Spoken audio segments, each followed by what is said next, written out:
जय गीता भागवत। नारद जी ने कहा कि हे युधिष्ठिर, 75 वर्ष की आयु में वानप्रस्थ आश्रम को त्याग कर संन्यास ले ले तथा दंड कमंडलू को धारण करें।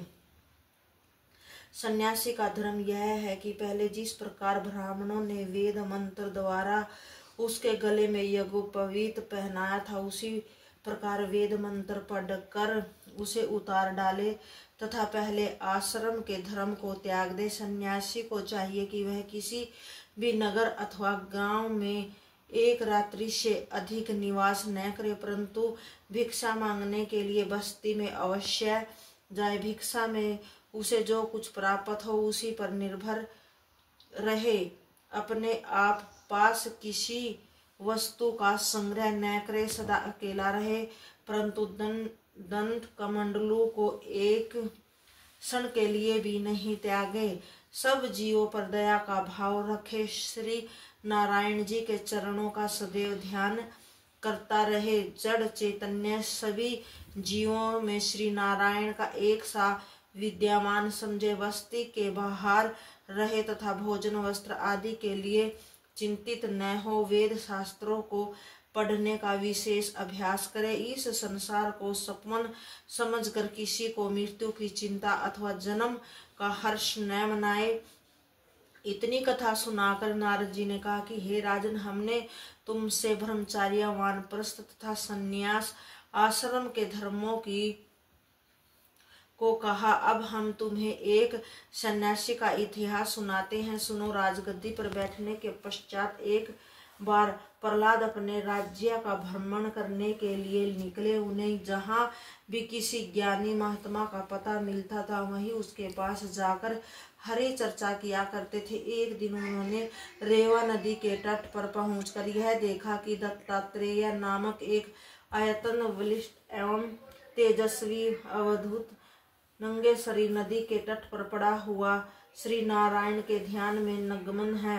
प्रहलाद उस अजगर मुनि को देखते ही अपनी शिविका से उतर पड़े तथा उसके पास जाकर इस प्रकार कहने लगे कि हम मनुष्य, आप मुझे बड़े गुणी तथा महात्मा दिखाई देते हैं। आप अपने पास भोजन वस्त्रों का कुछ भी प्रबंध नहीं रखते हो, न आप कुछ उद्यम करते हो, न किसी से कुछ मांगते हो, फिर भी आपका शरीर बहुत बलिष्ठ एवं मोटा क्यों दिखाई देता है?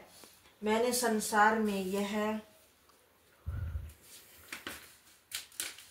देखा है कि उद्यम किए किसी को धन नहीं मिलता है तथा धन मिले बिना संसारिक सुख प्राप्त नहीं होता है। प्रहलाद के ऐसे वचन सुनकर वे अजगर मुनि उठ बैठे तथा उसे हरि भगत जानकर इस प्रकार कहने लगे कि हे प्रहलाद, तुमने जो यह पूछा है कि उद्यम न करने पर भी मैं इतना मोटा ताजा क्यों दिखाई देता हूँ, उसका उत्तर यह है कि मैंने संसार में उद्यम करके बहुत सा द्रव्य कमाया था, परंतु फिर भी मेरी तृष्णा नष्ट नहीं हुई। जब मैंने यह देखा कि मेरा लोभ रूपी कमंडलू किसी प्रकार नहीं भरता है तथा मैं जितना अधिक धन बटोरता हूँ उतना ही वह और अधिक बढ़ता जाता है, तब मैंने विचार किया कि मनुष्य शरीर को पाकर मैं अपना जन्म व्यर्थ क्यों नष्ट करूं। यदि किसी प्रकार के संसारिक मोह माया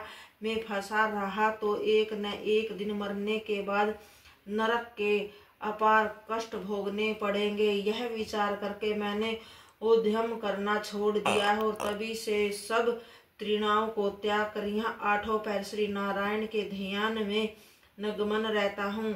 जिन लोगों के हृदय में श्री नारायण के चरण कमलों का निवास रहता है वे चिंताहीन होकर पुष्ट हो जाते हैं। सांसारिक चिंताओं के कारण मनुष्य का शरीर दुर्बल होता चला जाता है। हे प्रहलाद, बाहर का अंधकार तो सूर्य के प्रकाश से मिल जाता है, परंतु अंतकरण का अंधकार श्री नारायण जी की भक्ति करने पर भी